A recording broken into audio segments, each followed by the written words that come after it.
다시 일어서는 힘이라는 제목으로 말씀을 묵상하겠습니다. 자, 로마서가 참 어렵습니다. 어렵고요. 그래서 딱 떨어지게 이렇게 하는 게 참 쉽지는 않은데, 오늘은 좀 한 절 한 절 좀 보면서 말씀을 좀 살펴보려고 합니다.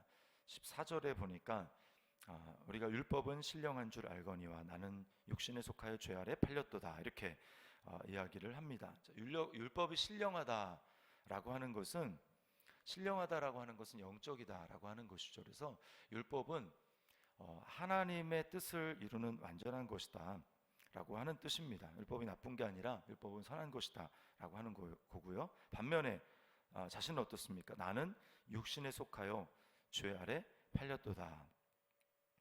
이것은 이 나가 누구냐라고 하는 것 때문에 참 논란이 많은데요. 바울이냐, 아니면 다른 사람이냐, 아니면 이제 그리스도인을 대표한 그것을 얘기하는 바울의 경험이냐, 이렇게 여러 가지로 이야기를 합니다. 그리고 이게 거듭나기 전에 사람의 상태를 얘기하는 것이냐, 아니면 거듭난 이후에 그리스도인의 상태를 얘기하는 것인가에 따라서 굉장히 많은 목사님들 또 학자들 갈려집니다. 근데 이제 저의 견해는 그리스도를 믿지만, 예수님을 믿지만, 그러나 우리가 자신의 신분과 정체성을 잘 알지 못할 때 경험하게 되는 이 강력한 느낌이다라고 하는 것입니다. 나는 육신에 속하여 죄 아래 팔렸도다. 예수 이제 우리가 6장에서 살펴봤지만 그리스도 합하여 세례를 받은 사람은 죄에 대해서는 죽고 하나님께 대해서는 살았는데 더 이상 죄가 왕노릇하지 못하는데 죄 아래 팔렸다. 이거는 다시 돌아가는 것 아니냐라는 생각을 할 수 있는데, 이것은요 강력한 어떤 느낌이라는 것입니다. 어떤 신분상의 사실의 진리의 문제라기보다는 내 안에 있는 강력한 어떤 느낌이라는 거예요. 나의 의식과 몸이 하나님을 거역하는 죄의 영향력을 벗어나지 못하고 노예가 된 것 같이 느끼는 그런 강력한 느낌이라는 것입니다. 그것이 우리 안에 있다라는 거예요. 그래서 15절에 보면 원하는 것은 행하지 아니하고 미워하는 것을 행한다. 계속 같은 얘기를 하는데 18절에도 보면 원함은 내게 있으나 선을 행하는 것은 없노라. 19절 원하는 바 선을 행하지 아니하고 도리어 원하지 아니하는 바 악을 행하는도다. 지금 같은 얘기를 계속합니다. 이게 지금 어떻게 예수님을 믿는 사람의 이야기냐라고 하는 것을 알 수 있는 게 뭐냐면, 여기 원하는 것과 선을 행하는 것, 이렇게 얘기합니다. 원하는 게 뭐예요? 강력하게 원하는 것은 내가 하나님의 뜻을 행하는 것, 하나님의 뜻대로 사는 것을 원한다라고 하는 것이죠. 근데 원하지 않는 건 뭡니까? 악이라는 거예요. 이것은 거듭난 사람의 모습을 얘기를 해주는 겁니다. 17절과 20절에 보면 똑같은 얘기를 하는데요. 그것을 행하는 자가 또는 이것을 행하는 자가 내가 아니요 내 속에 거하는 죄니라 라고 이야기를 합니다. 어떤 원하지 않는 것을 내가 행하는데 그건 뭐냐면 내 속에 있는 죄다라고 이야기를 하는 것입니다. 마치 죄가 또 하나의 인격인 것처럼 이야기를 하면서 선을 행하기를 원하는 나의 진짜 자아가 있고, 그러나 내 속에 또 하나 강력하게 존재하는 죄의 세력, 그게 있다라는 거예요. 내가 원하는 것을 하지 못하는 이유는 내 속에 존재하는 이 죄의 강력한 세력이다라고 얘기를 하는 겁니다. 우리가 예수님과 함께 못 박혔다라고 하는 것은 죄가 못 박힌 게 아닙니다. 죄가 못 박힌 게 아니고요. 죄에 반응하면서 죄의 종로를 타면서 살아가는 그런 나의 옛 자아가 십자가에 못 박힌 것이지 내 속에 이 죄의 세력이 못 박힌 게 아니에요. 내 속에 있는 이 육신이라고 하죠. 이 죄의 세력은 예수님이 재림하실 때에 모든 죄를 다 멸하시는 그때까지 남아 있는 것입니다. 그래서 내 속에 거하는 죄니라 이렇게 이야기를 합니다. 그러면서 다시 내면에 있는 갈등을 이야기를 하는데요. 22절에 보니까 내 속사람으로는 하나님의 법을 즐거워하되 이렇게 이야기를 합니다. 속사람은 하나님의 법을 즐거워해요. 그리고 23절입니다. 내 지체, 내 육체죠. 내 몸, 지체 속에 한 다른 법이 내 마음의 법과 싸워 내 지체 속에 있는 죄의 법으로 나를 사로잡는 것을 보는도다. 우리가 이것이 내가 어떤 존재인지를 정말 매일매일 자각하지 않을 때에 우리에게 일어나는 일입니다. 그래서 고백하는 건 뭐예요? 24절에 오호라 나는 곤고한 사람이로다. 이 사망의 몸에서 누가 나를 건져내랴. 죄의 몸 또는 그 죄의 몸에 반응해서 살아가는 너무나 힘든, 그래서 죄의 몸에 반응하면서 살아가기 때문에 나의 의식이 그렇게 반응하면 어떻게 합니까? 그것이 사망의 열매를 맺는 사망의 몸이 되는 것입니다. 그러면 괴롭죠. 하나님의 평안을, 예수님을 믿었지만 누리지 못하는 것입니다. 너무너무 괴롭습니다. 내 안에 일어나는 싸움을 볼 때 하나님의 뜻대로 살지 못하고 반대로 행하는 모습을 볼 때 괴로운 것입니다. 그러면 마음속에 이런 생각이 들어요. 내가 그리스도인이 아닌가? 나는 거듭나지 못했는가? 내가 그러지 못했으면서 착각하는 거 아닌가? 나는 뭐가 도대체 부족한가? 무엇을 더 내가 행해야 이런 상황에서 벗어날 수 있는 것일까? 방언과 같은 은사를, 또 다른 무엇인가 은사를 내가 받아야 하나? 성령의 불을 받아야 하는가? 그래서 그러지 못해서 이러는 것인가? 라고 하는 이런 생각들이 꼬리에 꼬리를 물면서 계속 내 안에서 일어납니다. 마귀가 하는 일은 뭐냐면 내가 그렇게 자주 넘어지는 그런 상황 가운데 나를 정죄하는 겁니다. 넘어진 나를 아예 짓밟아 다시는 일어나지 못하도록 하는 것입니다. 너는 계속 그런 상태일 거야. 그런데도 그리스도인이라고? 그런데도 하나님의 사랑을 받을 수 있다고? 하나님도 너 같은 곳에는 질려서 더 이상 너를 사랑하지 않으셔 라고 계속해서 마귀는 우리 속에서 참소하고, 내가 지금 자꾸 이렇게 넘어지는 그런 존재가 진짜 나인 것처럼 계속해서 이야기를 합니다. 여러분, 이런 상황 속에서 우리가 어떻게 반응해야 하는 것일까요? 어떻게 해야 할까요? 그것은 딱 한 가지입니다. 내가 누구인지, 진짜 내가 누구인지를 기억하는 거예요. 이런 죄를 내 힘으로 이길 수 없는 그런 불가능한 나를 위해서 하나님의 의가 되어주신, 완전한 하나님의 의가 되어주신 예수 그리스도를 기억하는 것입니다. 그리고 내가 그 안에 있다라는 것을 기억하는 거예요. 뭘 더 해서가 아닙니다. 이미 그 안에 있는 거예요. 그러면 그것을 다시금 믿음으로 바라보며 믿음으로 주장하는 것입니다.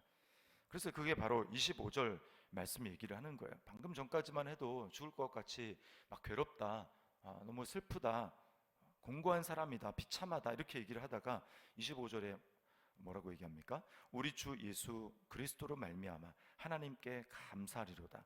그런즉 내 자신이 마음으로는 하나님의 법을, 육신으로는 죄의 법을 섬기노라.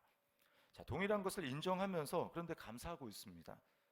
마음으로는, 속사람으로는, 마음의 깊은 곳에서는 하나님의 법을 섬기지만, 그러나 육신 또는 내 안에 죄가 있어서 그 육신으로는 뭐예요? 죄의 법을 섬긴다. 변하지 않았어요. 이런 상황은 전혀 변하지 않았는데 어떻게 합니까? 우리 주 예수 그리스도로 말미암아 하나님께 감사하리로다. 바로 이것입니다. 이게 바로 믿음으로 반응하는 것인데, 우리 안에 일어난 중요한 변화를 감지하고 그것을 주목하는 것입니다. 자, 넘어지잖아요. 넘어지는 자신의 상황 말고 하나님은 뭘 보시는가? 마귀는 자꾸 넘어지는 나의 상황에 주목하게 합니다. 그러나 하나님은 어디에 주목하시냐면요, 내가 예수 그리스도를 믿어서, 예수님이 내 안에 사셔서, 성령님이 내 안에 계셔서 넘어지지만, 때로는 넘어지지만, 또 자주 넘어지지만, 그게 아니라 그럼에도 불구하고 다시 일어나서 하나님의 뜻대로 살아내려고 하는, 하나님의 뜻대로 걸어가는 그 나의 모습을 하나님은 주목하신다는 것입니다. 이게 은혜예요, 은혜. 여러분, 우리 안에 중요한 변화를 감지해야 되는데 그게 뭡니까? 예수님을 믿을 때 우리 안에 성령님이 계시면 이런 것을 감지하는 게 생긴다라는 것입니다. 전에는 그냥 섞여서 살아갔어요. 그냥 죄가 나고 내가 죄고 그렇게 그냥 살아가는 겁니다. 그러나 진리의 영이신 성령님이 내 안에 들어오시면 이게 감지가 되는 겁니다. 그렇게 못 살아도 일단은 감지가 돼요. 내 속에 죄가 있구나. 내가 원하는 것은 이것인데 그렇게 하지 못하는, 정말 너무 괴롭다 라고 하는 이게 감지가 됩니다. 그래서 이게 의식이 분리가 됩니다. 그것을 감지할 수 있는 거예요. 이게 놀라운 일입니다. 이것은 이미 내 안에 싸움과 분별이 있다라는 것이고, 그것은 내 안에 성령님이 계시다라는 강력한 증거가 되는 거예요. 어둠 속에 빛이 들어왔다라는 증거입니다. 마귀는 넘어지는 것에 집중하게 만들지만 하나님은 그리스도 안에서 이미 내게 시작된 변화에 주목하십니다. 한 신학자, 한 목사님이 이런 이야기를 했어요. 마치 이제 그 걸음마를 배우는 이제 아이가 맨 처음에 있지 않습니까? 맨 처음에 이제 딱 걷기 시작했을 때, 그 다음에 그 전까지는 계속 기기만 하다가 맨 처음에 이제 걷기 시작했을 때, 그때 여러분 모든 부모님들은 어떻게 합니까? 박수를 치면서 우리 아이가 걸어요. 근데 사실은 걷는 것도 맞긴 하지만 사실은 넘어집니다. 처음에 걸음마를 하면은 그것도 자주 넘어지죠. 그런데 부모님은 뭐라고 합니까? 우리 아이가 걷는다고 이야기를 합니다. 이게 이전과는 다른 놀라운 변화죠. 그 전까지는 불가능했던 그런 변화를 주목하면서 박수를 치며 기뻐하면서 이야기를 합니다. 그러면서 이 아이가 계속 걸을 것에 대한 것을 의심하지 않아요. 이것이 바로 우리에게 행하시는, 우리를 바라보시는 하나님의 시선인 것입니다. 하나님은 우리가 얼마나 자주 넘어지는가, 또 우리가 넘어지나 안 넘어지나 여기를 주목하시는 것이 아니고, 우리 안에 이미 그리스도께서 사시고 주에 반응하던 나의 그 실체가 예수님과 함께 십자가에 죽었고, 그리고 이제 예수님 안에서 살아가는 그런 나, 때때로 넘어지지만 그것에 주목하지 않고 너는 다른 존재야, 너는 내가 너 안에 사는 존재야, 그러니까 넘어지는 것에 너무 주목하지 마라, 다시 일어서면 된다 라고 말씀하는 것입니다. 하나님은 우리를 보면서, 넘어지는 우리를 보면서 너 왜 그렇게 자주 넘어지니? 라고 말씀하시는 것이 아니라 너는 다시 일어서서 걸을 수 있는 존재야 라고 이야기를 하는 것입니다.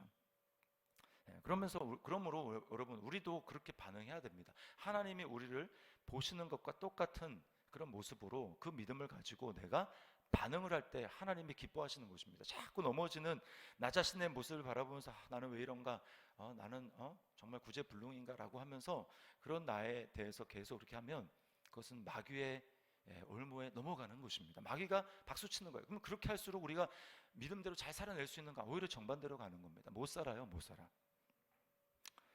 나의 넘어짐이 아니라 걷는 것을 기뻐하시는 주님 감사합니다. 그 사랑과 은혜 안에서 나는 다시 일어날 힘을 얻습니다 라고 고백하며 기뻐함으로, 여기 우리 주 예수 그리스도로 말미암아 하나님께 감사하리로다, 완전히 바로 이전까지 막 오라 나는 비참한 사람이다 얘기하다가 갑자기 예수님 안에 있는 나를 생각하는 순간 갑자기 우리는 감사로 점프할 수 있는 존재가 바로 믿음 안에 있는 그리스도인이라는 것입니다. 이게 바로 은혜죠, 은혜. 이게 바로 다시 일어서는 힘인 것입니다. 우리는 이런 존재예요, 이런 존재입니다. 자, 우리 자신에게 적용하며 질문을 해봅니다. 내 속에 거하는 죄의 세력보다 내 안에 살아계신 그리스도의 은혜와 능력이 훨씬 크다는 것을 믿고 있습니까? 나의 연약함에 낙심하는 것은 믿음이 아니라 나의 의를 의지하는 불신이라는 사실을 알고 있습니까? 그리스도 안에 있다는 것을 믿기에 오늘 기쁨과 감사로 다시 일어서겠습니까?